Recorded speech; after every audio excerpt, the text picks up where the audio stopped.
Welcome to another episode of the Revenue Stream, where we have conversations with revenue leaders from different organizations and different walks of life to understand what works at different companies and different stages. I'm Chara. I'm a co-founder at Revenue Hero. I'm learning the ropes in the GTM org and head the marketing team. And we have with us Gayathri, who was one of the earliest folks at Freshworks running partnerships. Gayathri, I'll let you do the introduction yourself so that I don't butcher it, and then we'll get right into the fun stuff.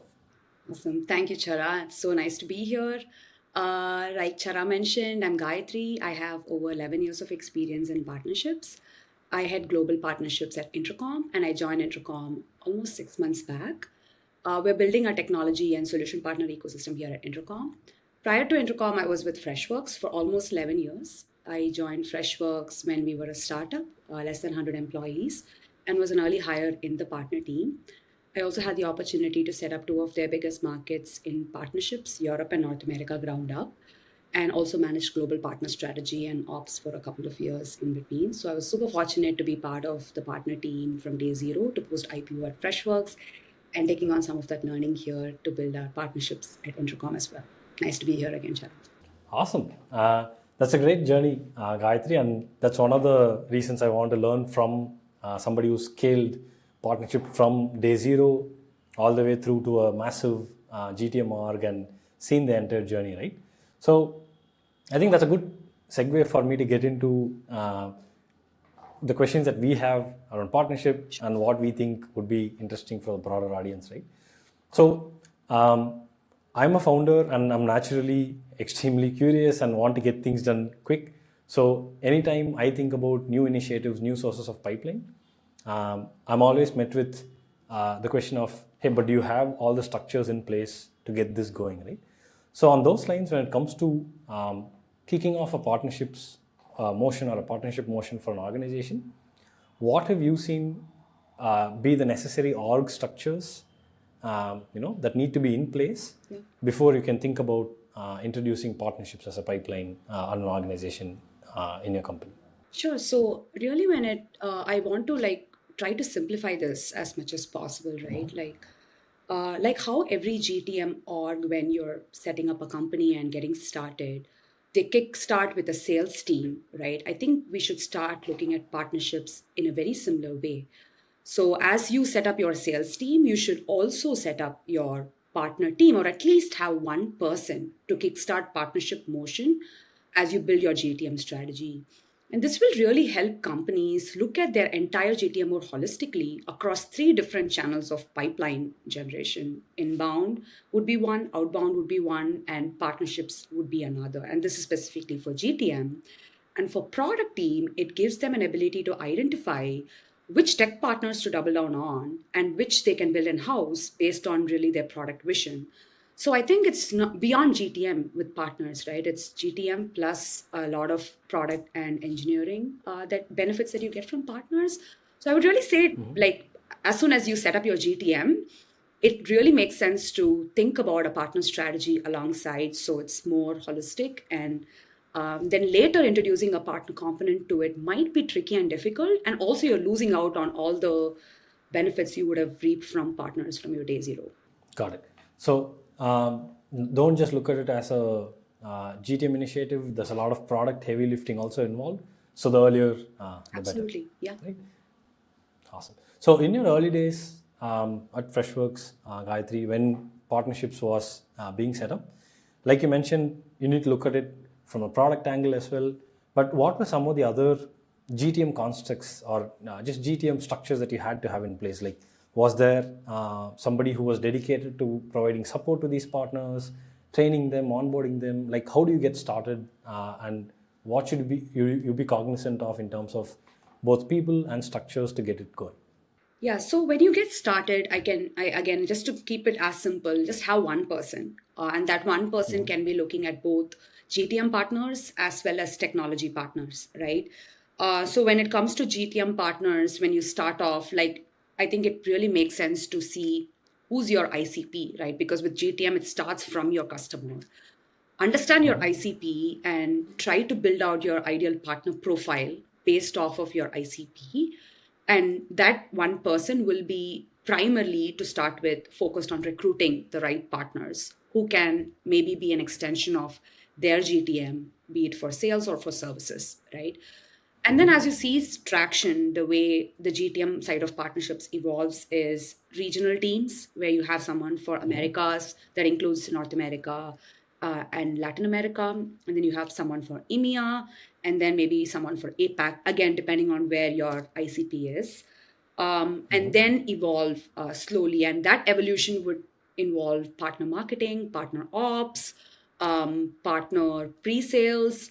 And really, partnership should be like a company within a company, like a startup within a startup, right? Because you're essentially getting partners outside of your company to represent you the best way possible, like how your employees would represent you. And for that, you need to make sure they are trained, they are certified, they have all marketing materials required to sell and drive services for customers. So you want to make sure if you're putting someone in front of your customer, they're properly enabled.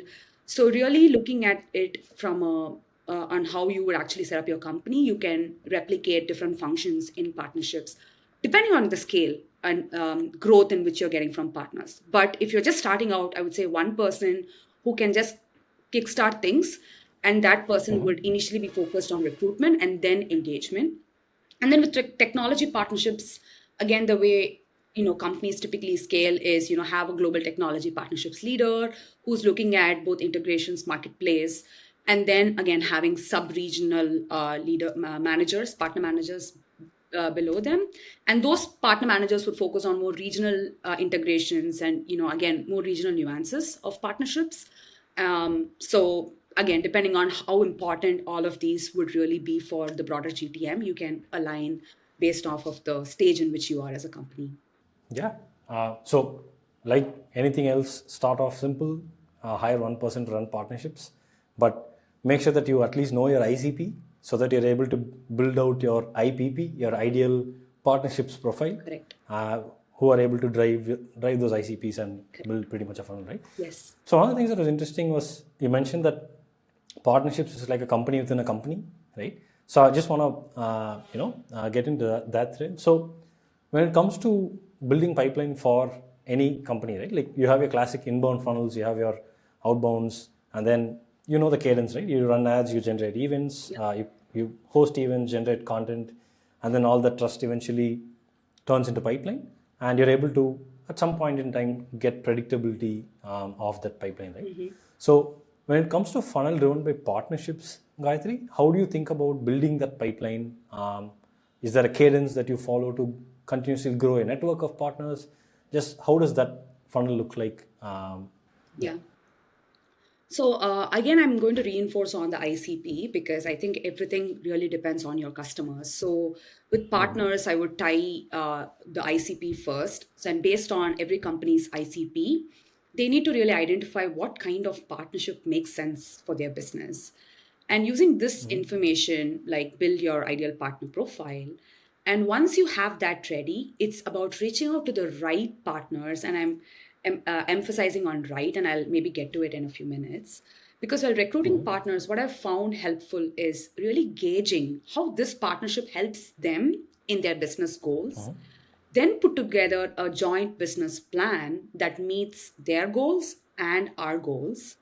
And this plan will have revenue goal, marketing goal, services goal, and other GTM activities. So it's all highlighted in this, right? How many people from their side will be dedicated for us, or how many people will be certified. So really have a thorough plan because it's another company actually investing in your business and trying to grow their revenue, right? So really to simplify it, like how sales leaders work with their teams, partner managers work with their partners to ensure these agreed goals are met and evaluate if performance isn't as expected. So in that sense, we have biweekly cadence, we have QBRs, we have in-person meetings. And in all the business discussions, I love to involve sales leaders also because partnerships team can only do so much from our side, especially if it's a bigger company, right? And also, partners love talking to salespeople more than partnerships people in reality because that's how they can drive their business. So, getting sales as close to partners as possible would also help, grow that or accelerate that with partners. So, yeah, I mean, ultimately, you want to make sure both partners and the companies are evaluating all the agreed upon business goals on a periodic basis. And also, it gives us all a good sense on where the partnership is progressing. And sometimes, if we are conservative in the start and it seems like we're getting more traction, we also revisit and rebuild. Or if we see like it's the other way around where partners are not really performing, so we also like take corrective measures because ultimately I'm sure they also don't want to waste time, and it's the same for your case as well. Got it. And you placed a lot of emphasis on the right partners, Yeah. right? So once you've emphasized or once you've figured out your ICP, right? Let's say you have a working inbound funnel or a working outbound funnel, and you've found out, hey, these types of buyers are the best for us, and at these company sizes, for instance, Yeah. how do you identify the right partner, right? Yeah. Do you filter them down based on, let's say, a tool out there? Do you use some kind of product to filter it down? So just walk us through what that looks like Yeah. for people building out the partnerships Sure. teams. So, first and most important lesson is quality over quantity. And this is a big lesson that I've learned by making mistakes, my share of my mistakes there. And the reason why I say quality over quantity is really, if you think about it, recruiting partners is relatively easier, especially if you have the right program in place. It's easier to recruit partners. But recruiting good quality partners, and by good quality, I mean they may be really good, but are they good for you in your stage of business and in their stage of business? I think is the biggest mistake that many partner managers do. And I can maybe double click on that a little bit. So, what ideally happens is when you just keep recruiting partners and you think that if you recruit more partners, you get more revenue. Unfortunately, you're wrong because the more partners you talk to, the more time you get consumed by engaging with these partners. And just because a partner is responsive, is showing up on calls, it doesn't really mean anything to your business. I think what means or what is most impactful is how does that partner view your company in their broader goals? Are they willing to commit people in terms of headcount or in terms of resourcing? Are they willing to give you that commitment? Are they willing to take a goal, joint goal with you? And are they willing to go all out and execute on that joint goal? Is what partner managers need to assess early on. And also partner leaders, right? They need to assess early on in the partnership. And if it doesn't really make sense, then I would say it probably does not make sense for you to move forward in the partnership, or look at them more as a transactional or a lower tier partner if you have tiers, so that you're putting in the right investment and time into the partners that is going to give you the most results. So yeah, so the way I like to tactically make this easier for my team is I have like a discovery template, like how you have a discovery process for prospects. I try to keep it simple, have a bunch of questions that get my team to ask those partners. And then when we have an exec connect with their partners, I try to understand what their business looks like, what has been their year on year growth trajectory over the last few years. If they want to work with us, then how do they look at us in their overall growth goals? And really try to gauge how they view us and see how we could start viewing them, if that makes sense. Yeah, that makes perfect sense. So treat partnership acquisition pretty much like another sales funnel, Yeah. only that instead of a deal, it's you evaluating a partner, qualifying them, Yeah. see if they're a good match, and then closed one if they're a good match, you part ways if not, right? Yeah. Totally. Yeah. So given the number of touch points involved and just the amount of processes involved, Gayatri, I think one of the things that's hard for me to understand is how you look at acquisition cost when it comes to partnership source deals, right? Because you're probably giving them a cut of Mhm. the deal value, right? And your marketing team is contributing to a lot of what's resulting in the partner also being able to close the deal because your own product's reputation plays a part in it. So when you think about the customer acquisition cost for deals sourced through your partnerships or to your partners, just how do you calculate that, and how do you measure and optimize CAC for partnership source deals? Yeah, and that's a really good question, Chara, because I feel like that's also what most CFOs are, like matters to most CFOs also when you're looking at setting up a new program, right? Because you probably in companies where you already have a motion set up, then you're already spending X amount in your sales team, you're spending so much in marketing and so on and so forth. And then adding a partner channel might be tricky in those cases. So which is why in the beginning of the discussion, I emphasized it makes sense to look at partnerships from the beginning, because that of course can eliminate a lot of concerns that potentially exec leadership might have in scaling partnership business. And the reason being, and I'll get to your question in a bit, but Yeah, of course. if you're starting out along with your GTM, I think you have the opportunity to gauge which channels are actually working and double down your investment in that. So that will simplify life for most founders who are starting up. So that would be my ideal recommendation. Having said that, if at any point in time you haven't done that and now you're looking at bringing in partnership, what I've noticed is if you look at CAC specifically to partner deals, it's always lower than rest of the other channel CAC like inbound or outbound. And the reason being, when partner brings in an opportunity, in most cases, they have an existing relationship with that particular customer. And that's why I emphasize on the right partners, right? The right partners will always have an existing relationship in most cases. So the chance of that opportunity moving to closed one is way higher. So if you think about it, you don't really need a 3x or 5x pipeline with partners. All you need, I've seen this work, is 1.5x, 2x is always good enough with the right partners, at best 2x. And second is, unlike inbound, you don't spend for every lead, right? Because a lot of leads get generated on account mapping discussions, in one-on-one sales discussions. So you're not always generating opportunities with just events or activities. But even if you do, you're co-spending that together with a partner. Like if you spend $1,000, the company's investing 500, and partners usually invest 500. So it's a joint investment in that. But technically, in most cases, you don't really spend money for every lead. And thirdly, partners can actually be an extension of your GTM where you don't have people, right? And this is zero operational cost for setting up entire partner motion in a different country where you don't want to hire people. So all of these together will actually lower your CAC, and also partner deals have a higher LTV. So net net, it actually would make sense.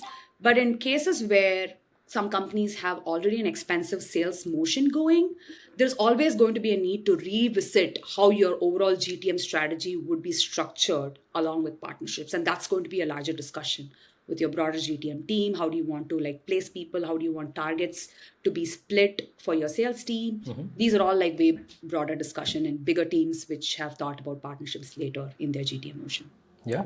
So gist of it is lower CAC.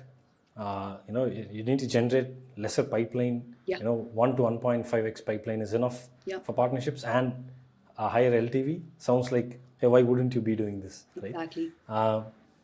Yeah. So one of the things you mentioned, Gayathri, was when you do marketing activities or events, your partners tend to split the cost, and just by virtue of doing that, you're probably looking at lower costs as well, right?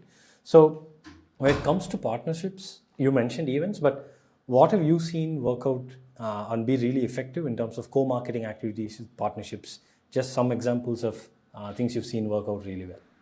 Yeah, so what has given, and by really well, if I'm taking as ROI, then for me, what I've seen work best with solution partners or channel partners is intimate events where you have 40 people, 50 people, or maybe even lesser than that. You have a customer speaker, you have a very generic topic. You're not really hard selling your product. So it's like an intimate event or an intimate dinner, or sometimes even fun activities like a pickleball event or top golf. Like pickleball and top golf is pretty famous in the US. So such events have also given really good ROI for us. And this is all with channel partners or solution partners. With technology partners, even webinars, a joint webinar, just calling out what is your Together Better story, and having really good content that attracts audience has helped in generating a lot of both sourced revenue as well as influenced revenue for us with technology partners. So both of these, I would say, are the two, from an ROI perspective, events that have worked well for us. Awesome. So in-person events with a curated guest list, Yeah. which probably you also have a say in, hey, these folks are a good fit, let's invite them. And then the partners invite their own lot. Right? Have a not too salesy event where you're not pitching your product, and then go out of the way, have some fun with your partners and your prospects, create memories, and then eventually turn that into pipeline. Right? Awesome. Great. So, having said that, Gayatri, what are some of your most memorable, quirky campaigns that you've executed with partners across the years? Just things that have stood out, both in terms of memories and in terms of ROI. Yeah, I mean, memories for sure. With at Freshworks, one memory I will never forget is we had our first event in Europe at Freshworks with a partner in Netherlands and in France. So we did it a back-to-back event. We also got our CEO Girish to join us for those events, and it was not a quirky event. Definitely, it was a very professional event, but we were very nervous because that was Freshworks' first event outside in Europe. Actually, I think they did one in LATAM before, but in Europe it was the first event.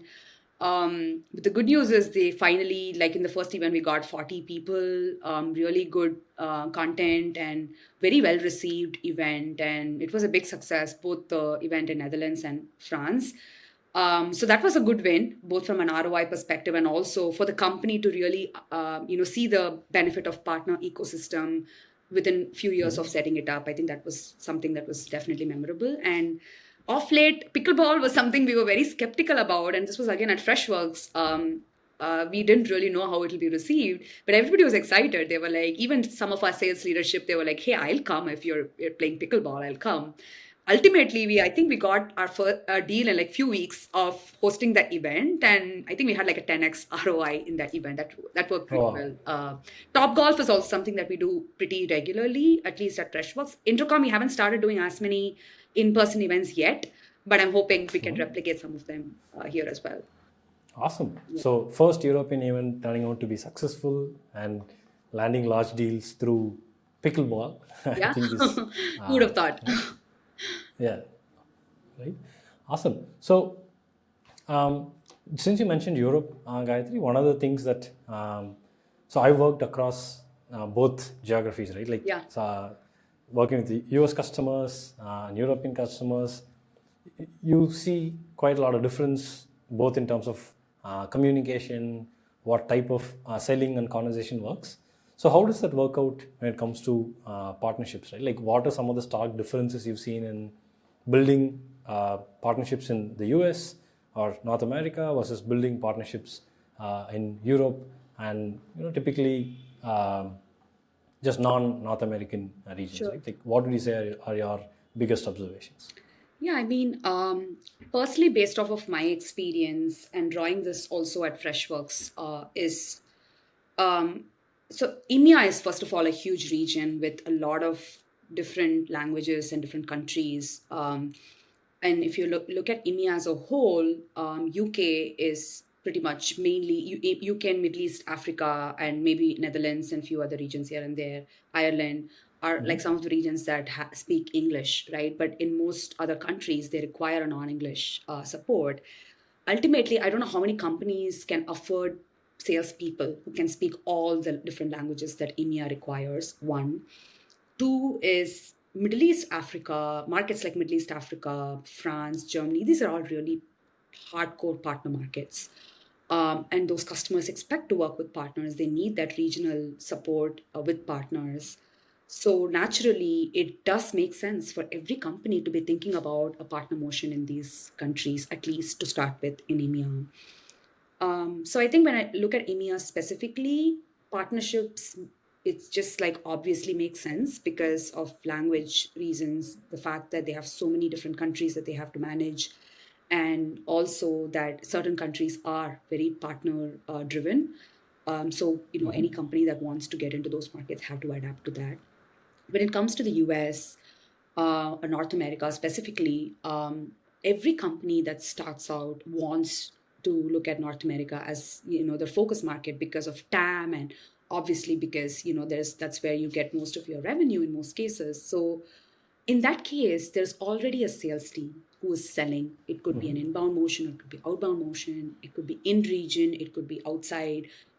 Either ways, companies definitely need to have that motion going because, like customers expect it from you.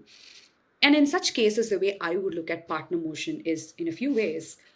If as a company you're struggling to drive inbound, like inbound revenue, if that's really stagnant, or your outbound motion is still TBD, yet to be figured out, then as a company you definitely need a partner motion to drive your revenue and pipeline, right? So that's one way of looking at it. The second way is, if as a company you're doing really well in inbound and outbound, then you could look at a partner motion for maybe services, because instead of investing in your big services organization internally, then you could maybe look at partners to drive professional services for your company and drive growth through that, and through that also reduce churn, expansion, so on and so forth. And of course, technology partnerships is definitely something that obviously is required for every company that's in this space. So that's totally separate. But just from a channel and solution partner perspective, I would look at like really organizing your thought process around partnerships, really depending on how you think partners could help your overall GTM growth.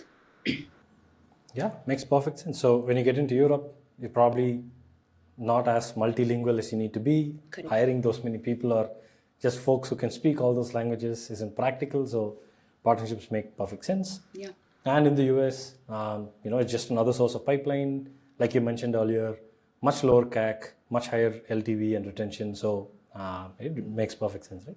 So in English-speaking countries, Gayatri, have you seen specific countries other than within the US have more of a tendency to buy towards partners? Because Europe, you mentioned, has a strong partnership bias, or rather prefer buying through partners. In English-speaking countries, which countries would you say are, hey, don't even try entering that country to sell yourselves, start with partners, familiarize your brand, and then try selling yourself, right? Have you seen specific countries or regions work out like that? Definitely, Chara. So I think US also, to some extent, I would say, depending on if you're an enterprise, you definitely need partners, right? Like mid-market enterprise, for sure you need partners because all of these companies work with partners. But maybe SMB, not so much. You could probably drive through in-house and through partners. So US, I would still mark as one country. UK, I would say, is very services driven with partners, right? I don't know how revenue driven it is, but definitely very heavy on services through partners. Middle East and Africa, 100% partners. They all need partners. If you don't have a team in India, you definitely need partners in India to even enter the India market. Outside of even Australia to some extent, but even Singapore, Philippines, Thailand, Indonesia. Again, Indonesia is a big, like it's a growing market for SMBs. So these markets also require partners. Canada is another market that's typically, for most companies, it's a tough market to crack. But if you have a couple of good partners in the region who can actually connect culturally also, because their entire sales process is slightly different, right? Like when it compared to US, their Canadian sales process is different. So having a few good partners in Canada can also help. So I would actually put it, again, to keep it very simple, pretty much everywhere partners add value. It's just about what kind of value you want them to add in those markets. And really, how does that affect your ARPA, right? Like your overall revenue goals? Because if it's too much investment and too much time taken to set it up, but then not enough returns, then I don't think it makes sense to prioritize it. But if you have a TAM in those countries, then I think you should look at partnerships. Like nobody asks why inbound or why outbound, right? I think we should start looking at partnerships the same way. Is really something that I've tried to advocate over the last years, and I'm hoping more leaders can accept that philosophy going forward. Got it. So, like something you mentioned, right, Gayatri? Nobody asks why inbound, why outbound, right? On those lines, there are just too many products these days to optimize your inbound funnel, your outbound funnel. But I don't think a lot of folks are familiar with what products somebody who's running partnerships or optimizing it or scaling partnerships can look at, right? So what are your favorites when it comes to products focused on enabling a partnerships person at companies? Do you have any favorites? Have you wished, hey, why isn't there a product like this? So just what is your experience with SaaS or products around partnerships funnels? Yeah, I mean, with respect to a PRM, very honestly, I think that there is still some room to build a product that is affordable as well as usable for partners. And I don't want to give names that I'm comfortable with because I feel like there's still a lot more scope for different companies to like established there. In fact, one of my managers at Freshworks, he's started up SAS 22 that's really aimed at building that partner community together. Krish is a founder of SAS 22, and they're doing a really good job in trying to bridge that gap in that space. But when it comes to account mapping tools, I really like Crossbeam, and now Crossbeam and Reveal have merged together. So that's something that we use internally, especially in bigger sales teams, to account map and see where there are overlapping opportunities. It's a really, really good tool. I feel like every company that's serious about partnerships should look for like a account mapping tool that works for them because it makes their life easier and less Excel sheets for people to deal with, really. Awesome. So shout out to Krish and Yeah, SAS 22 and always. Crossbeam. Yeah, you should check out both these products Yes. if you are thinking about running a partnerships team, right? Right. So just one last thing, Gayatri. Given that partnerships is a very shared motion, the responsibility of closing a deal doesn't just fall to the partners. It's equally important that the vendor themselves get involved and influences pipeline and closures as well. So how do you run your forecasting and measure predictability of these deals? Because the number of factors involved in closing partnership-led deals seems to be slightly higher than an inbound or an outbound-led motion where things are a lot more in control of the company versus with partners. There's a lot of external factors as well.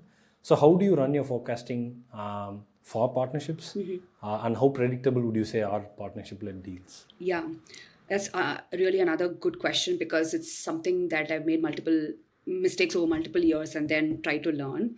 So I think the first foremost thing that I want to reemphasize is quality over quantity, because if you have lesser partners who are good quality, then your way in which you engage with partners will make your life easier. One. Second is what I've tried doing, and that's really helped me and that worked is when I recruit a partner, I like my team does the due diligence first, and then I get on a call, I meet with their execs. Immediately after, I try to get my sales leader to meet that partner. So it's not just the partner team recruiting a bunch of partners and nobody knows what's going on. Actually, we are pulling in the right sales leadership into that discussion with the execs and trying to get the sales leadership also to gauge how the partner would help their teams in their overall sales goals.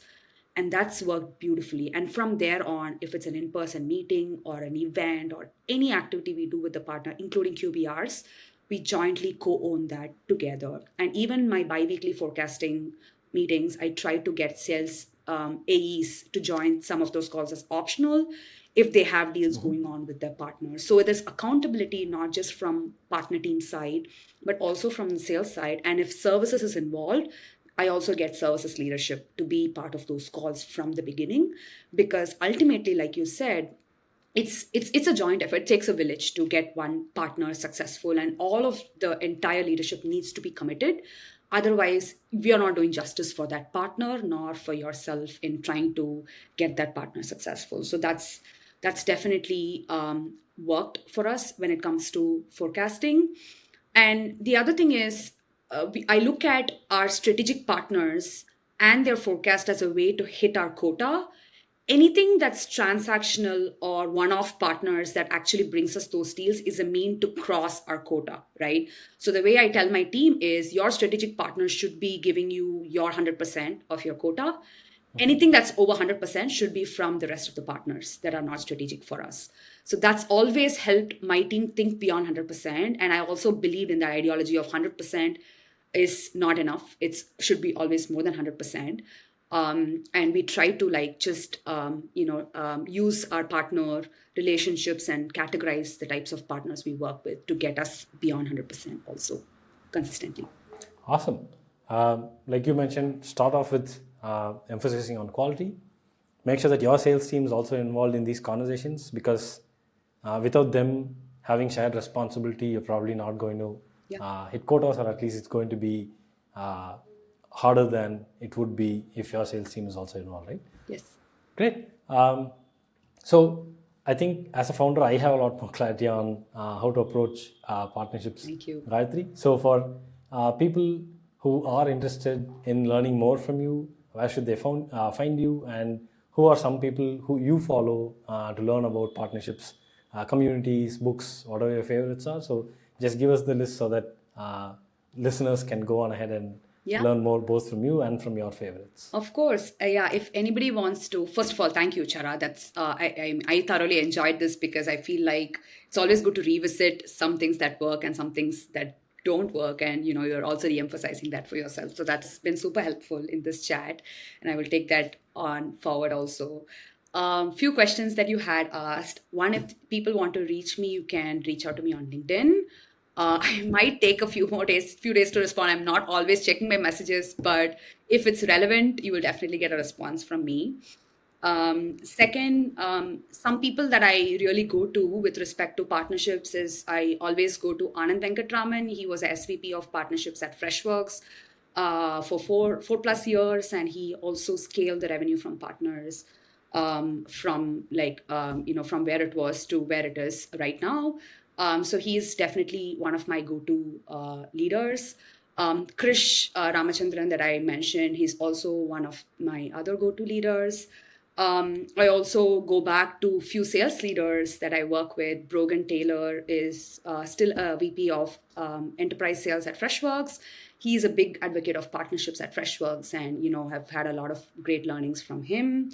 So these are some of the leaders that I typically go to when I want to talk more about partnerships.